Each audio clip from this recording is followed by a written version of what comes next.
dedikdə müəyyən şəbəkələr var. O insanların tərbiyəsinə mənfi təsir edən məsələlər var. Onunla bağlı cənab prezidentin sərəncamı var, Nazirlər Kabinetinin qərarı var. Heç bir məsələ öz başına ola bilməz. Heç bir məsələ.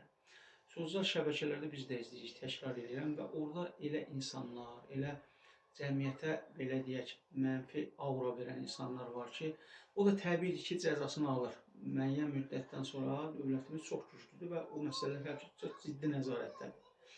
Heç kim öz başına, mən bir şey deyim, mən izləyirəm, səni də izləyirəm, müəyyən insanlar var, onları da izləyirəm.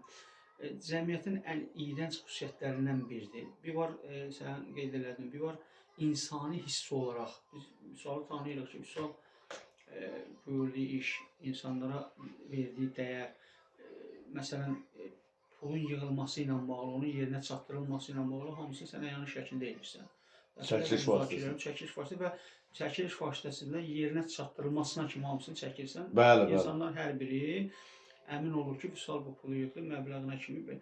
Amma çox təəssüf hissi ilə deyirəm ki, insanlar var, sosial şəbəkələrdə. Bəli. Nitqi güclüdür. Nitqi güclü olsa belə, dövlətin qanunu var.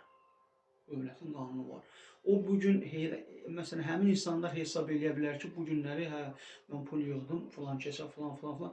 İnan ki, dövlətimizin qərarları var, həmin o insanlar hər biri cəzalanır. Geci tezi var. Geci tezi var və hər bir insan da Azərbaycan vətəndaşı olaraq, Azərbaycan cəmiyyətinin bir üzvü olaraq, insanı olaraq hər bir insan konstitusiyada göstərildiyi kimi hüququ var, hüquq və azadlıqlarla bərabər o hüquqa hansı qaydada riayət eləməlidir, onunla da bağlı onun cəzası var. İnşallah. Və o çox çəkməz. Elə şeylər cəmiyyətə mənfi aura verən məsələlərdir.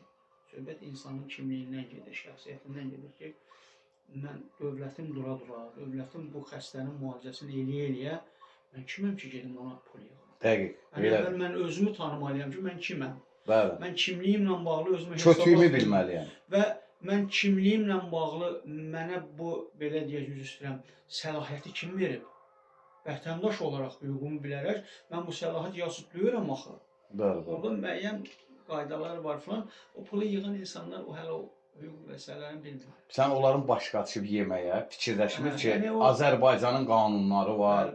Məsələn, mən həmişə deyirəm, mən iradımı bildirirəm. Bizim də elə sahədə fəaliyyət göstəririk. Dövlətin müalicə ilə bağlı, sağlamlıqla bağlı dövlətin xəstəxanaları var, müalicə ocaqları var. Bəli.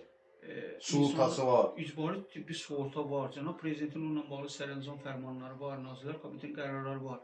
Mən neçə dəfə elə məsələlərin şahidi olmuşam. Deyirəm ki, qardaşım, niyə müraciət eləmirsən bura? Və müraciət elə, dövlət icbari tibbi sığorta haqqında qanunu var, müalicə hüququ var. Ona getmirlər. Niyə getmirlər? Ən əvvəl hüququnu bilmirlər. Vətəndaş olaraq hüququnu bilmir ki, məsələn, mən müalicə olunuram, mən övladım müalicə olunur, mənim başıma gəlib də. Mən dövlətimdən, dövlətim mənə bütün məsələləri pulsuz, parasız elədi. Yəni, dövlətimin qoyduğu qanundur. Yararlanmalıyam da onu. Bəli. Bu da sənin vətəndaş hüququndur. Bəli. Dövlətin də bu sahədə bizim üzərimizdə olan qayğısıdır. Mən niyə ondan yararlanmıram, gedirəm rahat variantda pul yığma. Pulu onda yığarlar Bəhruz. Məsəl üçün, onun maddi cəhəti həqiqətən də yoxdur. Ona sığorta yoxdursa əgər... Yenə o çıxış yolu deyil. Yox, məsəl üçün deyirəm. Məsəl üçün, belə də deyək də, mənim vəziyyətim çox pis vəziyyətdədir. Mənə dəstək olmağa, məsəl üçün, heç bir variant yoxdursa, onu olar. O başqa şeydir. Variant sadəcə, mən yenə deyirəm, dövlətin elə bir qanunları var ki, çoxu qanundan məlumatsızdır.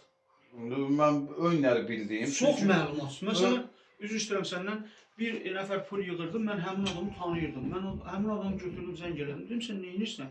Ayıb deyir. Sən niyə bu tayfanı... Dedim, nə olub ki?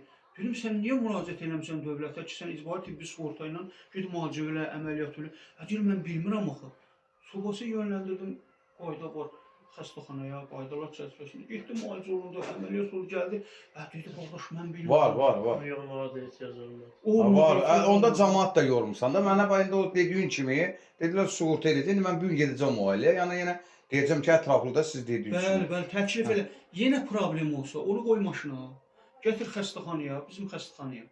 Yenə deyirəm, dövlətin çox gözəl qanunları var.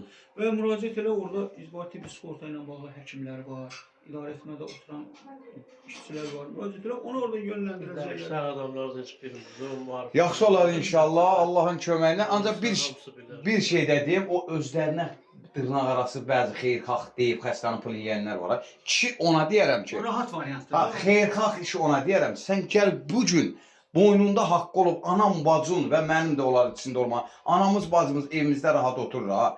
Qanı ilə tarix yazan şəhidlərin ocağını ziyarət edir. Orada yeyinti yoxdur axı, pulu yoxdur axı. Ona görə o insanlara üzümü tutub deyirəm ki, bir gün şəhidin evini ziyarət elə. Sən maskalana bilərsən, sən özü belə imam balası kimi göstərə bilərsən. Ancaq mən səni tanıyıram. Hamını tanıyıram. Nəysə, Allah şəhidlərimizə rəhmət, qazilərimizə şəfa, veteranlarımıza can sağlığı versin. İslam kişi, sənin qarşında baş əyir və sizin Simozda bütün şəhid valideynlərin qarşısında baş əyir. Azərbaycan torpaqlarının əvvəl fərqi yoxdur. Necə sənə deyim, 1-ci Qarabağ, 2-ci Qarabağ, antiterror, qisas, aprel, avqust, hamısı bizlər üçün, xalqımız üçün canlıdır. Allah ruhlarını şad eləsin və bədəninin müəyyən hissəsini vətən uğrunda qurban verib gecəni səhərə qədər sızıltı ilə açan qazilərimizə Allah şəfa və etiyanlarımıza can sağla. Əsgərdən zabitənə kimi sürəyli bayraq altda bizləri qoruyan Azərbaycan ordusunu Allah qorusun və bir daha Allah yaxşılarımıza belə yaxşı gün və Allah ömür versin. Amin. Var ol əmi, qurban olub sizə, var ol.